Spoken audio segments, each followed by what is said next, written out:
All right. Today we're going to take a look at the kinds of roots for quadratic equations. We've already started discussing this in a few situations, but today we're going to take a look at it in a little bit more detail. So for each of these examples, we're going to solve these equations using the quadratic formula to help figure out what the roots are. So in example 1 here, the first thing we need to do is write the equation in standard form. So everything's on one side equal to 0. And then we've got our list of a then is going to be equal to 6.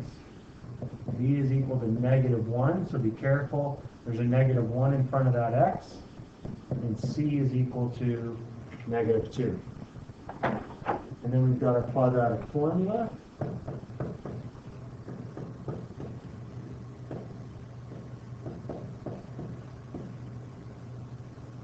Looks like that. And as I mentioned recently, it's really important that you pay close attention to detail here and you stay focused and don't miss anything when you're plugging it into the formula and then calculating. So negative b means we're going to change the sign of b. So -1 is going to become +1. We've got plus or minus, and then it's going to be b squared minus 4 times a times c. And I'll just slide these guys over a little bit. So we've got some room. And that's all over 2 times a. So that's going to be 2 times 6 on the bottom. So when I simplify underneath the root sign, that's my next calculation I need to do. When I do that calculation underneath the root sign, I end up with 49. And then I have 2 times 6, which is going to give me 12 on the bottom.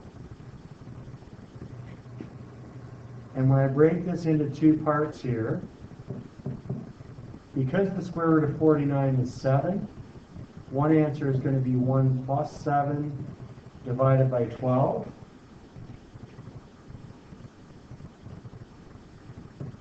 So that's going to be 8 over 12, or 2 over 3. Or, if I do 1 minus 7 over 12, that's going to give me -6 over 12, which is -1/2. So there are my 2 values for x when I solve that equation. Now, I'm going to go back here because at the end here we see that we have 2 rational roots. Okay, rational numbers are numbers that can be written as fractions. There are 2 of them there. Those are 2 rational roots. All right, now we'll go to the second one here. A little bit more work to rearrange things. So I'll move everything to this side. And make sure we line it all up okay there. And once we finally simplify that, we're going to have 8x squared minus 8x plus 2. So in this case, a is going to be 8, b is going to be -8, and c is going to equal 2. So back to my formula.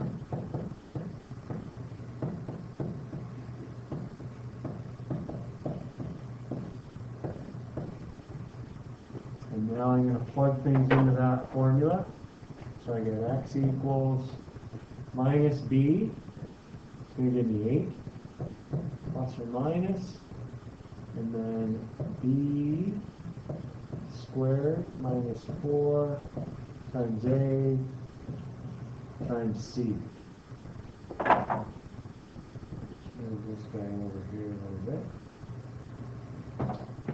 And that's all over 2 times a. So 2 times 8.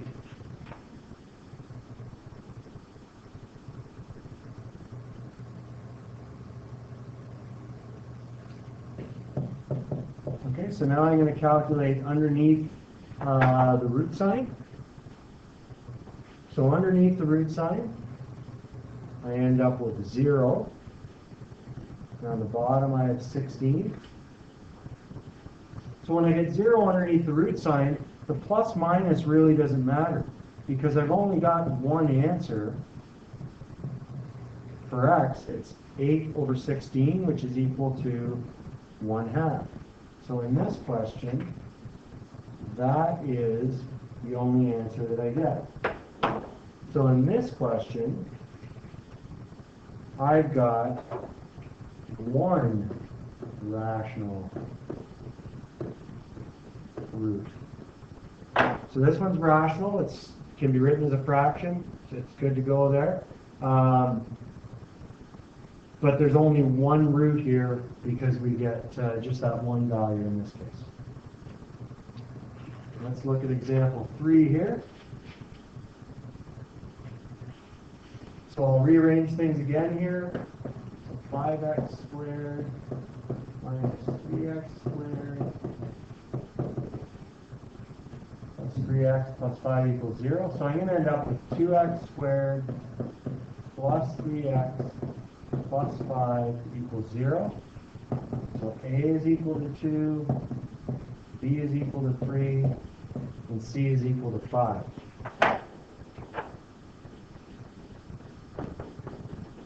Take my formula.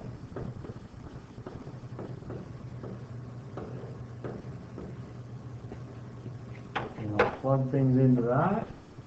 So I end up with x. Let's just change colors here. It's going to be x equals negative b, so it's going to be minus 3 plus or minus the square root of 3 squared minus 4 times 2 times 5, and that's all over 2 times a, so 2 times 3. Let me just move that over a little bit. So that's going to look like that. And in this case, when I figure out my value under my root sign, let's stick with the red here, I'm going to end up with minus 3 plus or minus, and I get the square root of negative 31 all over 4. Well, we've got an issue here, because if you try to take the square root of a negative number on your calculator, you get an error message on your calculator. So that's actually not possible to calculate that. So what that means then for our roots here is we would say, therefore, no real roots. So up here we'll say no real roots. And next year in grade 11, when you work with square roots that are negative, these answers here are not real roots, but you'll talk about something called complex numbers when you take square root of negative numbers. I won't ruin the surprise now. I'll save that for next year. Last example here. So in this one, I've got lots of work to do here. X minus 2 squared is going to be x minus 2 times x minus 2. So it's going to be 5. And inside the bracket, when I expand and simplify that using FOIL, I'll get that expression. And then finally, I can multiply the 5 inside that bracket. I'm going to bring the 26 over and the minus 17x over, and that'll be equal to 0. So our last step will collect like terms here. So we end up with 5x squared minus 3x minus 6 equals 0. So for this question, A is 5, B is negative 3, and C is negative 6. I've got, I'll just write it down here.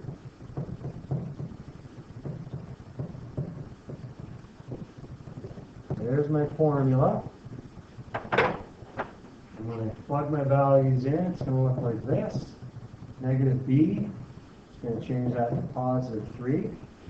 And negative 3 squared minus 4 times A times C, all over 2 times A.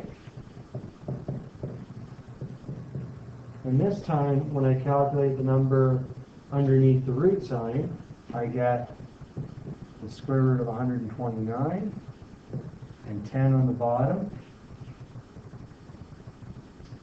And when I do the two separate answers here, I end up with x equals 1.44 or negative 0.84 if I round it to 2 decimal places. So in this case, we've got 2 irrational roots. And these are irrational roots because these are decimals that can keep on going. Okay, we can't write these in fraction form because of what happens with the root there. So let's just go back then and look at how these different roots occur.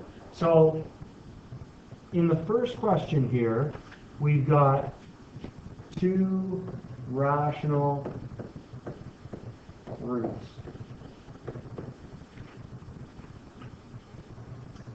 And it's this part that's underneath the root sign that affects the type of root that you're going to get. So in this question, b squared minus 4ac is greater than 0. That's a positive number underneath the root sign. And the other special thing about 49 is that it's a perfect square. We'll say and a perfect square. So when you get a value underneath the root sign that is greater than 0 and a perfect square, so something like 49, then that's going to give you 2 rational roots. And we've talked about this more and more lately, but the different types of questions we can have are, this is one case where the parabola is going to cross the x-axis at 2 rational numbers. Okay? So that's the first one. In the second one here, the kind of roots that we came up with were just the one rational. Same thing here, we're looking at what we get for underneath the root sign. So in this case, b squared minus 4ac is equal to 0. And when that happens, that means that the vertex is right on the x-axis. So the parabola only touches the x-axis at that one point. So it might look like one of those parabolas there. Would a custodian please call extension 473, please, and custodian call 473. Thank you. And then these two on the other page here, example 3 is no real roots. And if we look underneath the root sign, the special quality about that number is that b squared minus 4ac is less than 0. It's a negative number. And I know I've discussed this with some of you, that when you graph the parabola in that case, it's a situation where the parabola doesn't cross the x-axis at all. So when it says there's no real roots, that's what it means, is that it doesn't cross it at all. And then our last one here, this is two irrational roots.